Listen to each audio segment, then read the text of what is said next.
इसीलिए कुरान करीम में अल्लाह जल्ल शान ने इरशाद फरमाया कि क़यामत का दिन होगा, मैं तुम्हारे माल को ही देखूंगा, औलाद को ही देखूंगा, इल्ला मन अल्लाह बिक़ल्बिन सलीम, मैं तो सिमरा हुआ दिल देखूंगा। किस किस का लाड लेके आया, किस किस का प्यार लेके आया, इस दिल के अंदर किस किस की मोहब्बत लेके आया, किस किस की मोहब्बत के बीच होगा के आया है।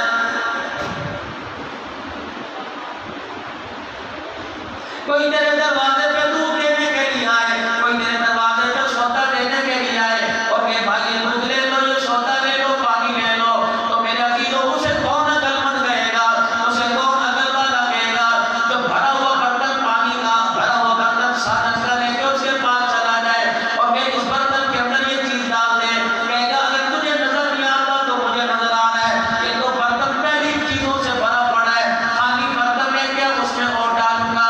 और मेरे अजीजों अल्लाह की मोहब्बत लेने के लिए उस बर्तन को लेके आ गए जिसमें औलाद की मोहब्बत भरी पड़ी है, बीवी की मोहब्बत भरी पड़ी है, खाने पीने की चीजों की मोहब्बत भरी पड़ी है, बड़े मकान की, बड़ी गाड़ी की, दुनियादारी की मोहब्बत भरी पड़ी है। उस दिल के दरवाजे पे लिखा हुआ है पैसा फेर तमाशा देख, माजरत के साथ उस दिल के अंदर माल तो आएगा, माल देने वाला खुदा उस दिल में नहीं आएगा।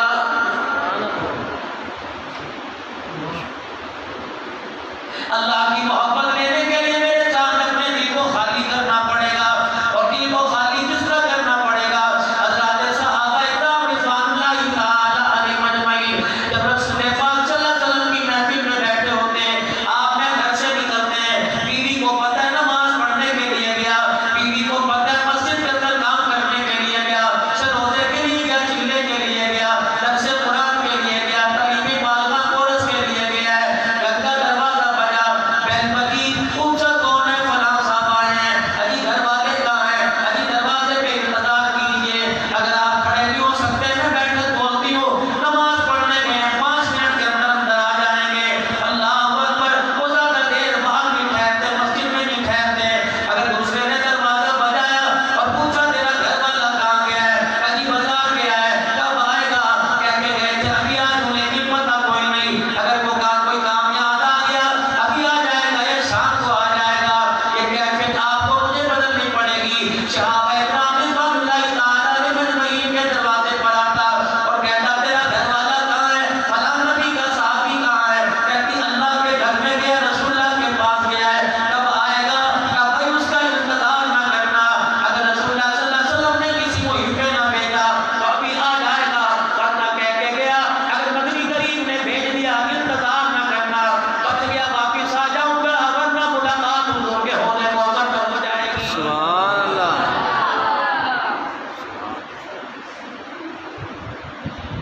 मेरे मोहतरम दोस्तों बुजुर्गों, आज हमारे पास सब कुछ है, जेब में पैसा है, बड़ा नोट नहीं छोटा नोट मौजूद है। मेरे अजीजों, औरतों के पास चूड़ियां नहीं तो कम से कम हाथ की अंगूठी तो होगी। माजरत के साथ हमारे पास सब कुछ मौजूद है, लेकिन अल्लाह की मोहब्बत हमारे पास कोई नहीं है। दुकान की मोहब्बत ने सुबह उठा दिया, बच्चों के स्कूल ले जाने ने सुबह उठा दिया, सुबह सुबह दूध दही के लिए उठ गए। मेरे अजीजों, जिस चीज़ की अहमियत थी उस चीज़ ने आपको उठा दिया। अगर संडे की अहमियत होती तो क्या वजह थी बिस्तर पे पड़े सोते रहते हैं।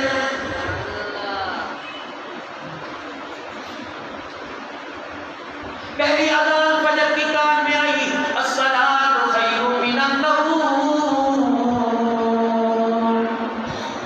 आज से 50 साल पहले जाओ बताओ बिलिया के अंदर कितनी मस्जिदें थी, और 50 साल के बाद कदम कदम पे गली गली में मस्जिद का दरवाजा खुल गया।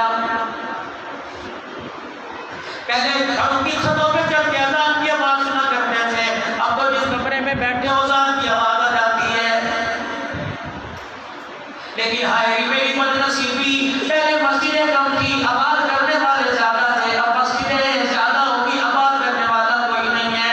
यकीन जानो हम तो रोजाना रोड मास्टरी करते हैं, कोई दिन होता है तो नसीबे के साथ मेरा बैठना मिल जाता है, अपना समोसा किसी रोज मोहल्ले में, किसी चौक में, किसी कोट की गाड़ी में, किसी बस्ती में जाना होता है। मस्जिदों की हालत देखकर, दरवाजा बंद देखकर ऐसा लगता है कितना अरसा हो गया अज़ान की हुई, मस्जिद में कभी नमाज का सजदा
अपने बाप की कब्र के बोझ को हल्का की। लोग कहते हैं जी बहनों ने माफ कर दिया, लेती कोई नहीं। तूने कैसे माफ करवाया? मैंने बहन के आगे कहा, बहन अब्बू की बरसी पे आई थी, अब्बू के 40 से 50 महीनों की ईदत पे आई थी। मैंने कहा मैं तेरा तरह पड़ता है। उसने कहा भाई मैं लेके क्या करना, नहीं सर माफी नहीं मिलेगी। बहन का विरासत पैसे निकाल, कितने पैसे बनते हैं? क्या वो कहती है मैंने बेचनी कोई नहीं, उतनी जमीन